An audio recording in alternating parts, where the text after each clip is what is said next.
Ya, bismillahirrahmanirrahim. Assalamualaikum warahmatullahi wabarakatuh. Ya, ketemu lagi di channel Kelas Kimia Lukman, channel yang bahas mengenai materi dan soal Olimpiade Kimia. Di video kali ini, insya Allah kita akan ngebahas part 7 ya, pembahasan soal OSN tahun 2010 dan udah masuk ke soal nomor 7, yakni soal tentang termodinamika gallium dan senyawanya. Nah, ini ada sekitar 7 soal ya, 7 soal dengan total poin 25 poin, nggak terlalu besar sih. Harusnya soalnya nggak terlalu susah. Oh ya, sebelum masuk ke pembahasan soal, seperti biasa saya mau mengenalkan dulu bahwa saya telah menerbitkan buku, di Google Play ya, Google Play Books. Jadi kalau teman-teman ngelihat Google Play Books,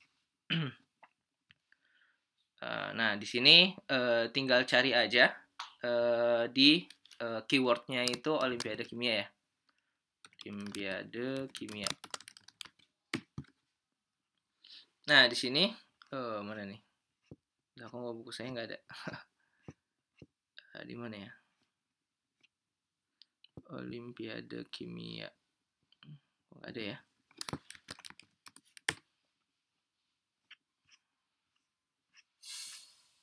Lah, kok nggak ada buku saya?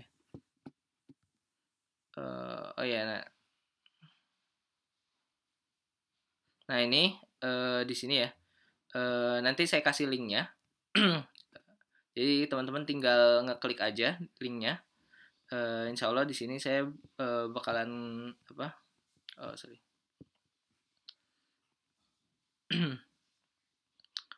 Nah, ini saya udah nerbitin buku ya. Nah, ini sampelnya, salah satu sampelnya. Nah, ada salah satu sampelnya ini tentang materi Olimpiade Kimia ya. Kalau di sini berkaitan tentang struktur ya. Jadi segala jenis struktur. Sini saya bahas struktur atom, struktur molekul, terus kemudian juga ada struktur zat padat, yakni tentang kristal, ada teori medan kristal, ada struktur senyawa ion kompleks, ada interaksi dan antar molekul. Ini tentang struktur ya di buku pertama. Nah, buku kedua di sini tentang soal dan pembahasan Olimpiade Kimia. Nah, di sini ada soal-soal tingkat kota, tingkat provinsi, tingkat nasional, sampai ada beberapa soal tingkat pelatnas ya yang pernah saya berikan ke para siswa yang lagi pelatnas gitu.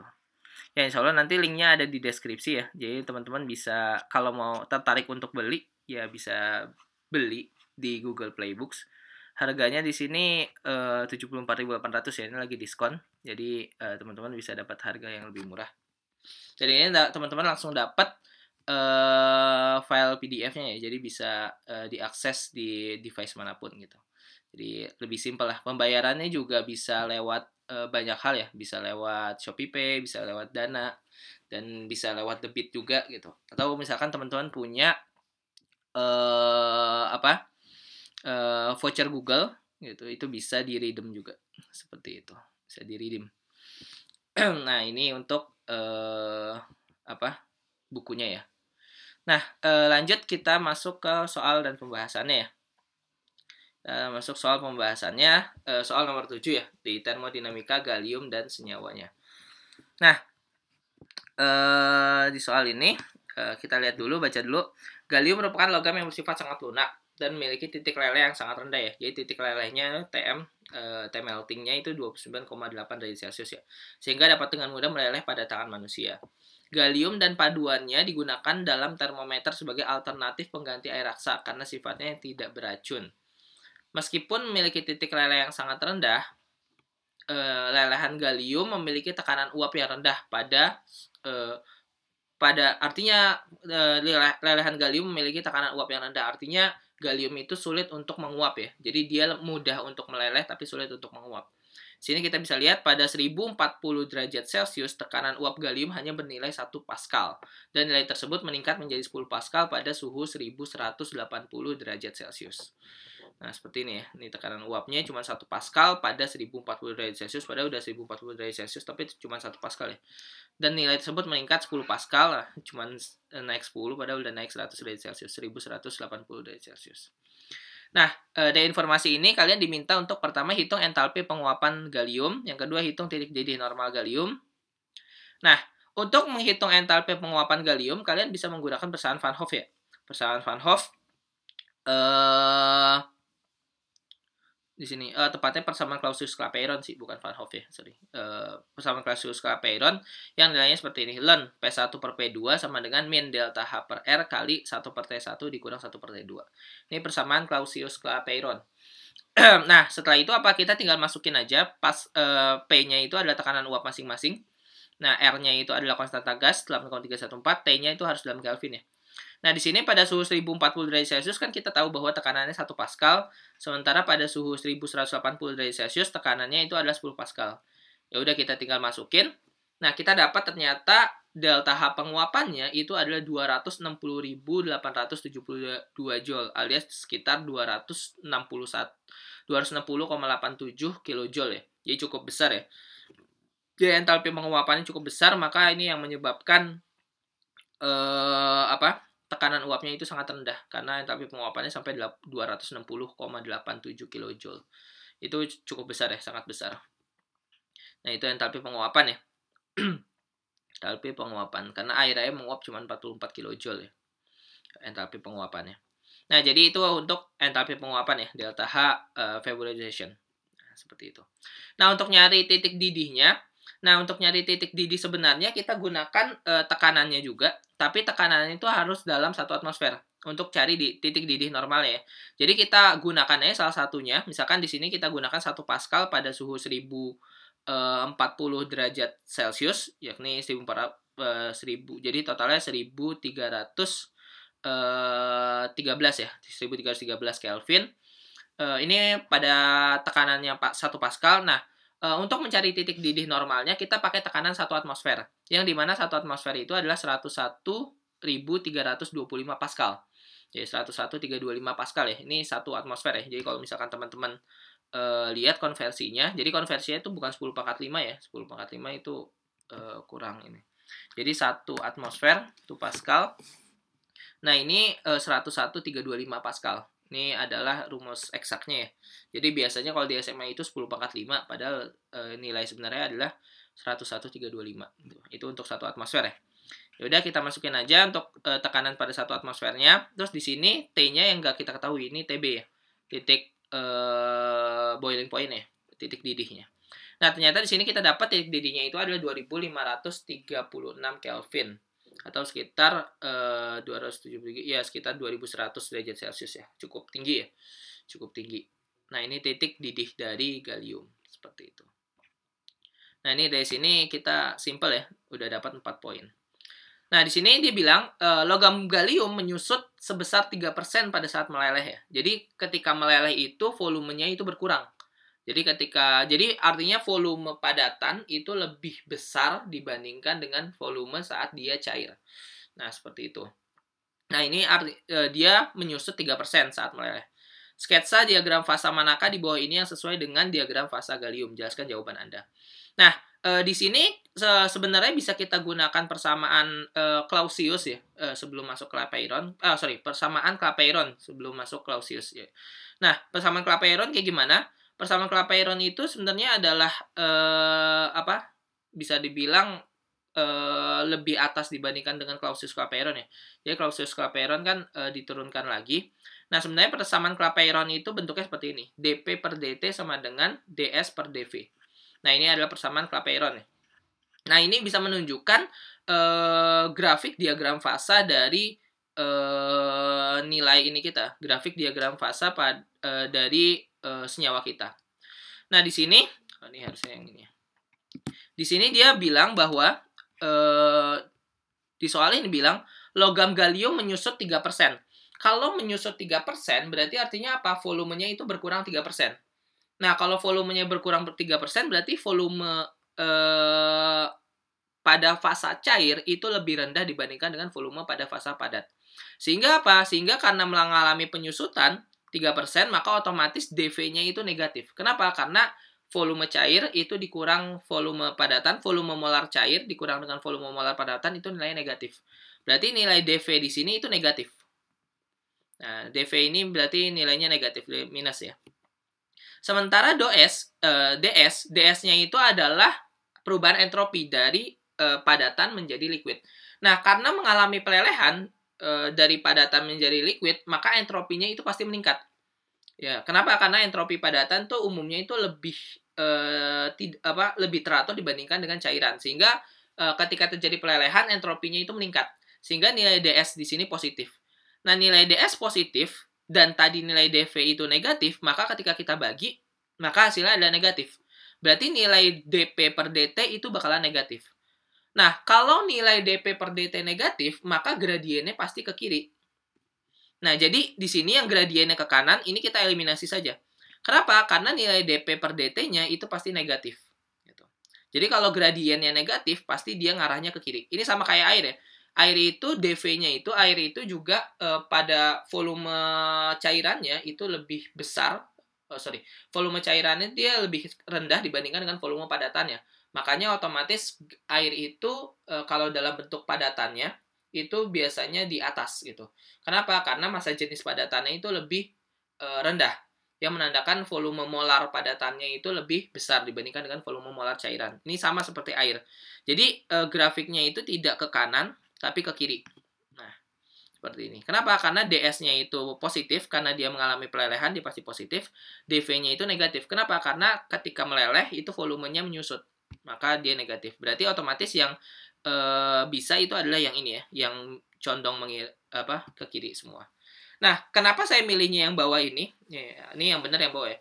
Karena pada tekanan 1 atmosfer dia itu mengalami pelelehan, bukan penyubliman. Kalau misalkan di sini pada tekanan 1 atmosfer dia padatannya langsung ke gas, jadi mengalami penyubliman. Berarti dia pada 1 atmosfer mengalami penyubliman, tidak mengalami pelelehan. Sementara di informasi kita dia bilang bahwa titik leleh gallium itu 29,8 derajat Celcius. Berarti otomatis gallium itu meleleh pada tekanan normal ya, pada tekanan normal yakni 1 atmosfer. Maka kita milih yang C ini. Berarti jawabannya adalah yang C. Kenapa yang C? Karena dia meleleh pada saat tekanan normal dia meleleh, dan nilai DP per DT-nya itu negatif. Maka seperti ini. Maka kita pilih yang C. Seperti itu. Nah, ini persamaan Clapeyron ya. Gitu cara memahaminya ya. Seperti itu. Jadi kalau misalkan sebenarnya gampangnya ini sih, kalau misalkan ternyata volume molarnya itu menurun, pasti dia bakalan mengarah ke kiri gitu. Ini sama seperti air ya. Seperti air. Nah, selanjutnya di soal selanjutnya, lelehan gallium dapat melarutkan berbagai jenis logam untuk membentuk paduan logam, alloy ya. Yang memiliki titik leleh lebih rendah dibandingkan dengan gallium murni. Salah satu paduan logam gallium itu adalah galistan, yang merupakan singkatan dari gallium, indium, dan stannum. Jadi gallium, ada indiumnya, ada stannumnya. Tentukan titik leleh alloy galistan yang mengandung 3,12% indium, 2,26% stannum, timah, W per W jika diketahui KF gallium adalah 5,07 derajat Celcius per molar. Nah, kita cari molalitasnya ya. Nah, jadi kita udah tahu nih bahwa kita misalkan saja bahwa massa totalnya itu 100 gram. Maka kalau misalkan di sini lihat ada persen massanya ya. Persen massanya 2,26 untuk SN, 3,12 untuk IN, indium. Maka kita bisa pastikan bahwa massa SN-nya itu adalah 2,26 gram dan massa indiumnya itu adalah 3,12 gram. Nah, seperti itu ya. Nah, terus gimana? Kita udah pastikan bahwa massa stannumnya itu 2,26 gram dan indiumnya itu 3,12 gram dan massa totalnya 100 gram. Berarti otomatis massa galliumnya itu adalah sisanya. Nah, terus gimana? Ya udah kita cari molalitasnya dulu ya. Saya biasa pakai molalitas itu notasinya B ya. Kenapa B? Karena ini supaya membedakan antara molalitas dengan massa gitu. Dan IUPAC juga salah satunya menggunakan notasi B ini. Meskipun dia juga menggunakan notasi M kecil ya sebagai molalitas. Nah, B-nya itu molalitasnya itu adalah mol zat dibagi dengan massa pelarut, cuman dalam satuan kilogram. Nah, mol zatnya gimana? Ya udah kita hitung satu-satu. Kita hitung mol stannumnya 2,26 gram dibagi dengan 118,7 ditambah mol indiumnya 3,12 dibagi dengan 114,82. Nah, ini dibagi dengan massa pelarutnya. Massa pelarutnya apa? Ya 100 dikurang 2,26 dikurang 3,12. Tapi ingat, kita harus jadiin dia dalam kilogram. Karena ini masih dalam gram nih, kita bagi 1000. Nah, kita dapat ternyata molalitasnya itu adalah 0,4884 molal. Nah, ini adalah molalitas dari larutan galliumnya itu ya, alloy gallium. Nah, untuk mencari titik lelehnya kita tinggal kalikan dengan KF-nya ya. B kali KF, KF-nya 5,07. Nah, kita dapat delta TF-nya itu adalah 2,47 atau 2,5 derajat Celcius ya. Sehingga TF-nya ini bukan delta TF. TF-nya itu bisa kita iniin sebagai 29,8 dikurang dengan 2,5 ini. Nah, kan tadi kan kita udah tahu ya titik lelehnya itu 29,8. Nah, delta TF-nya itu adalah 2,5. Berarti 29,8 dikurang 2,5 alias 2,7. 27,3 derajat Celcius. Berarti titik leleh Galistannya ya 27,3 derajat Celcius. Karena mengalami penurunan ya. Karena mengalami penurunan titik leleh seperti itu. Nah, ini udah kita dapat ya. Simple ya. Jadi kita udah dapat 7 poin, terus dapat 4 poin, udah dapat 11 poin. Nah, di sini gallium nitrida merupakan salah satu senyawa gallium yang penting dan banyak digunakan dalam industri semikonduktor ya. Ini sebagai semikonduktor tipe saya lupa tipe apa, tipe N. Penemuan LED Boidu yang berujung pada hadiah Nobel Fisika tahun 2014 menggunakan material berbasis GaN, gallium nitrida. Nah, gallium nitrida dapat disintesis dengan reaksi gallium oksida dengan gas amoniak. Berikut data termodinamik untuk reaksi sintesis GaN ya. Gallium nitrida. Asumsikan entalpi dan entropi tidak bergantung suhu. Catat, Anda wajib menuliskan dan membuktikan semua asumsi tambahan yang Anda gunakan dalam perhitungan soal di bawah ini. Nah, di sini tentukan rentang suhu agar reaksi tersebut berlangsung spontan. Nah, di sini kita karena dia tanya membuktikan semua asumsi tambahan yang digunakan. Nah, karena dia meminta asumsi tambahan, maka ya udah ya dibuat aja di sini. Pertama, asumsikan bahwa delta H dan delta S tidak bergantung suhu. Nah, tentukan rentang suhu agar reaksi tersebut spontan. Nah, pertama, kalau yang E ini kita setarakan dulu ya. Persamaan reaksinya kita setarakan. Gallium oksida ditambah 2NH3 gas menjadi gallium nitrida ditambah H2O gas ya. Gallium nitrida solid ditambah H2O gas. Nah, nilai delta G-nya, jadi untuk mencari apakah reaksi ini bereaksi atau tidak, kita harus cari delta G ya. Delta G sama dengan delta H min T kali delta S. Nah, supaya reaksinya itu berjalan, maka nilai ini, delta H min T delta S itu harus lebih rendah dari 0, atau harus negatif ya. Dengan kata lain, di sini 0 itu harus lebih besar dibandingkan dengan delta H min T kali delta S. Nah, seperti ini, harus seperti itu. Nah, kita cari delta H masing-masing ya, dengan cara dimasukin aja nilai-nilai yang setelah diberikan. 3 kali ini 241,8 ditambah 2 kali minus 129,3 dikurang 2 kali 45,9 delta H-nya ini dikurang 1089,1. Kita dapat delta H-nya itu sekitar 196,9 kJ ya. Ini cukup besar ya. Hampir 200 kJ. Nah, untuk delta S-nya juga sama ya. Kita masukin nilai-nilai perubahan entropinya, kita dapat 164 Joule per Kelvin. Nah, sehingga dari sini kita bisa dapat bahwa 0 itu harus lebih besar dari nilai ini. Nah, sehingga kita dapat T-nya itu adalah 1200 Kelvin. Jadi, suhu minimum supaya dia itu bisa bereaksi itu adalah 1200 Kelvin. Ya. 1200 Kelvin ya. Nah, sehingga di sini kita dapat 1200 Kelvin. Reaksi berlangsung spontan. Nah, Anda memiliki suatu reaktor berukuran 500 cm3 dengan suhu maksimum 6600 derajat Celcius. Hitung massa gallium nitrida yang terbentuk jika 10 atmosfer amoniak direaksikan dengan 50 gram gallium oksida pada suhu maksimum reaktor yang Anda miliki. Nah, ini menjadi yang kemarin saya bingung nih. Kemarin saya coba ngerjain. Nah, ini saya bingung. Kenapa? Karena kita udah tahu ya, bahwa suhu minimum reaksi itu berjalan itu 1200 Kelvin. Suhu minimum reaksi itu berjalan 1200 Kelvin. Artinya itu sekitar 920 derajat Celcius. Itu sekitar 920 derajat Celcius. Itu suhu minimum supaya reaksi tersebut berjalan. Nah, sementara di sini suhu maksimumnya itu cuma 600 derajat Celcius. Dan kata lain nomor F ini kalau misalkan kita reaksikan pada suhu 600 derajat Celcius itu nggak bereaksi, belum bereaksi gitu. Kenapa? Karena suhu minimumnya itu sekitar 900 derajat Celcius gitu, 920-an. Nah, di sini dia bilang 600 derajat Celcius di soalnya. Ini saya kurang tahu ya, apakah karena ini typo dari si pihak pembuat soalnya. Jadi maksudnya pihak pembuat soalnya itu emang berniat bahwa ini sudah pasti terjadi.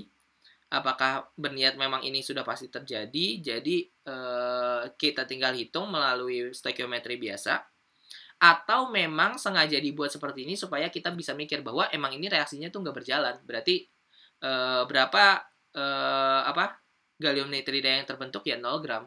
Kenapa? Karena di sini. Apakah ini soalnya soal jebakan untuk memahami menjaga nalar kita supaya konsisten terhadap jawaban nomor E, atau memang ini salah soalnya typo gitu, harusnya jangan 600 derajat, misalkan harusnya 6000 atau 1000 derajat Celcius gitu. Nah ini saya kurang tahu ya, karena kalau misalkan sesuai dengan jawaban nomor E yang suhu minimumnya itu 1200 Kelvin, maka F itu nggak masuk suhu minimumnya, jadi otomatis dia nggak mungkin bereaksi. Jadi yang terbentuk ya apa? Ya 0 gram, simple kayak gitu. Jadi makanya di sini ya kita bilang aja gitu. Kalau misalkan kamu mau ngerjain, ya asumsikan saja bahwa reaksi ini sudah pasti terjadi gitu. Mau apapun yang terjadi gitu. Atau bereaksi sempurna gitu, berlangsung sempurna. Karena di sini sesungguhnya dia secara termodinamik dia nggak bisa bereaksi ya. Seperti itu. Ya udah, itu nomor F ya. Jadi nggak bereaksi ya. Kalau saya sih saya jawabnya nggak bereaksi sih. Pasti kayak gitu. Cuman nggak tahu saya karena nggak dikasih tahu juga kuncinya seperti apa. Coba mungkin buat teman-teman yang ikut pelatnas ya, ikut pelatnas coba ya, soal yang ini ditanyakan sama dosen-dosennya, sama juri-jurinya. Ada yang bikin siapa, Mas Fainan mungkin ini. Nah di sini gallium nitrida G memiliki lebar celah pita sebesar 3,4 elektron volt. Manakah di bawah ini menunjukkan sampel GAN? Jelaskan jawaban Anda. Nah, ini saya sebenarnya kurang tahu nih seperti apa. Cuman dia bilang di sini LED biru ya. Kalau LED biru yang lebih cocok ya yang A, karena yang A warnanya itu biru ya. Di sini bisa dibilang warnanya bening yang ini warnanya bening, ini warnanya merah, ini warnanya kuning. Maka LED biru ya cocoknya ya berarti yang ini si galliumnya ini ya, gallium yang cocok seperti ini. Cuman masalahnya adalah ketika saya cari di Google gallium nitrida ya, misalnya GAN, gallium nitride crystal. Nah, ini saya cari, yang keluar itu adalah kristal berwarna kuning. Saya bingung nih. Kan ininya, nah ini ada kristal berwarna kuning ya. Yang yang kita pengenin itu ternyata karena dia harusnya berwarna memancarkan LED biru, harusnya dia kan warnanya biru ya, cuman ternyata di sini dia warnanya kuning. Nah ini saya kurang tahu jawabannya apa, apakah biru ataukah kuning gitu, karena kalau misalkan dilihat dari Google gallium nitrida itu warnanya kuning gitu, jadi saya kurang tahu bentuknya seperti apa. Cuman ternyata dia bilang warnanya kuning, karena susah ya ngelihat lebar celah pita yang 3,4 elektron volt, berarti ini kita harus mencari panjang gelombangnya nih. Nah ini saya kurang tahu nih cara mengerjakannya seperti apa. Jadi mungkin saya tidak bisa menjawab soal ini. Ya seperti itu aja. Buat teman-teman kalau yang tahu cara mengerjakannya silakan ya, bisa dilibas kolom komennya, atau mau chat ke WA saya, harusnya gini kak, bla bla bla bla bla bla. Ya nggak apa-apa, slow aja gitu. Chat ke WA saya atau DM Instagram ya. DM Instagram. Sip. Ya, mungkin sekian aja untuk pembahasan soal part 7 kali ini ya, tentang soal KSN OSN 2020 ya, soal nomor 7. Ya, mungkin sekian aja untuk video kali ini. Jangan lupa like, comment, subscribe, dan di-share video-videonya. Dan insya Allah nanti bakalan ada pembahasan soal di part-part selanjutnya ya. Part 8, part 9, dan 10. Nah, seperti itu insya Allah. Oke, ya. Sekian aja untuk video kali ini. Terima kasih. Assalamualaikum warahmatullahi wabarakatuh.